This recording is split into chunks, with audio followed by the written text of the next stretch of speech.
Welcome to episode 1 of Dr. G's Science Show, an attempt to take a holistic view on life, including science, philosophy, and religion. Cleanliness has been an important value to nearly all cultures throughout human history. The ancient Babylonians produced soap-like material as early as 2800 BC. The ancient Greeks rubbed a mixture of sand and oil on their skins and scraped it off with a blunt blade known as a strigil. The ancient Egyptians bathed in water, then anointed themselves in a fragrant oil, fats, lotions, and creams. While Cleopatra bathed in milk, Romans began building public baths for the wealthy to lounge in that would endure for centuries. Cleanliness plays an important role in religions. The Buddha was reported to have said that there are 3 kinds of cleanliness: bodily cleanliness, verbal cleanliness, and mental cleanliness. Hindus must take a bath before entering temples, and often also wash their feet just before entering. And Hindus try to bathe in the river Ganges at least once in their lifetime as a symbolic gesture. In Judaism, the Hebrew word for clean has 2 translated meanings, one to describe animals that are permissible to be eaten, and one to describe ritual purity, such as washing hands before and after eating foods, for which a blessing is required. Other rituals connected to cleanliness include for males to avoid sexual intercourse with menstruating women, and in the practice of male circumcision, both of which were also later adopted by Muslims. Though it is not actually stated in the Bible, most Christians believe that cleanliness is next to godliness, and there's a link between physical and spiritual purification as seen in Jesus washing the feet of his disciples and in the act of baptism. 6th century Islam took the importance of cleanliness to new heights. The Prophet Muhammad told his followers that cleanliness was half of their religion and prescribed a detailed regimen for bathing and purification with clean water.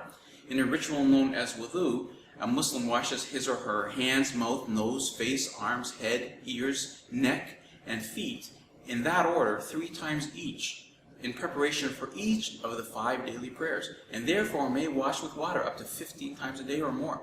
Activities that involve the handling of unhygienic materials are performed with one's left hand, leaving the right hand to be used for eating.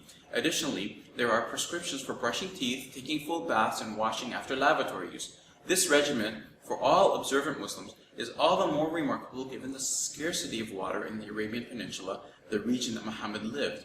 I'll talk more about the effectiveness of wudu shortly, but let's continue talking about history. Today, we look at Europe as modern and advanced in culture and education. However, it wasn't always that way. The culture of cleanliness had a setback in Europe during most of the 2nd millennium.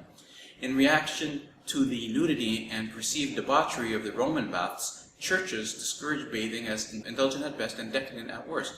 Then, a bacterial pandemic known as the Black Death or the bubonic plague spread through Europe and killed an estimated 25 million people, or 30 to 60% of the continent's population, between 1348 and 1352. Arab historians al-Wardni and al-Mazruzi suggested that the outbreak originated in Mongolia, a theory later boosted by Chinese records of the outbreak in that area in the early 1330s. The disease is thought to have spread by the fleas on infected rats carried by Italian merchant ships returning from the Crimea.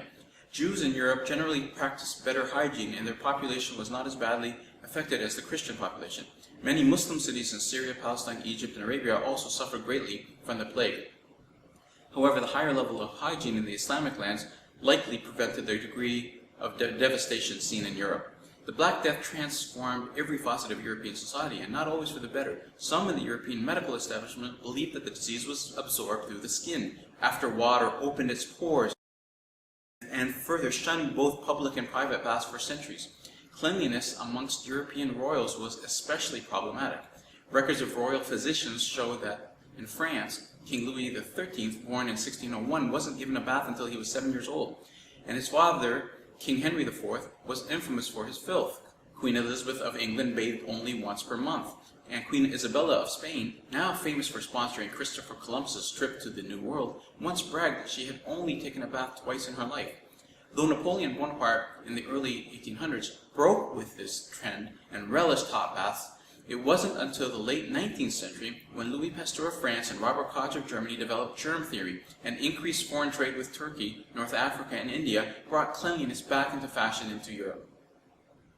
By the late 19th century, American entrepreneurial endeavors led the crusade for cleanliness with sophisticated marketing campaigns selling simple soap products. Single women were told that if they wanted to find a husband, they would need to remove underarm smell with soap. Modern ads tell us that cleanliness symbolizes our love for our children, pride in our spouse, concern for our health, and our appeal to the opposite sex. Today, the world market consumes $24 billion in soap bars and liquid gels per year, and another $106 billion on cleaning clothes, dishes, and household surfaces. Yet despite the modern cultural emphasis on cleanliness, most countries, including developed nations, have a long way to go to promote good hygiene. Some studies show that 1/3 of American men do not wash their hands after toilet use. And a study of physicians at a large Swiss hospital found that less than half practice recommended hand hygiene practices. In developing countries, 2.5 million children die every year from diarrhea, most often caused by poor hygiene practices after toilet use. Now let's talk about the science of cleanliness.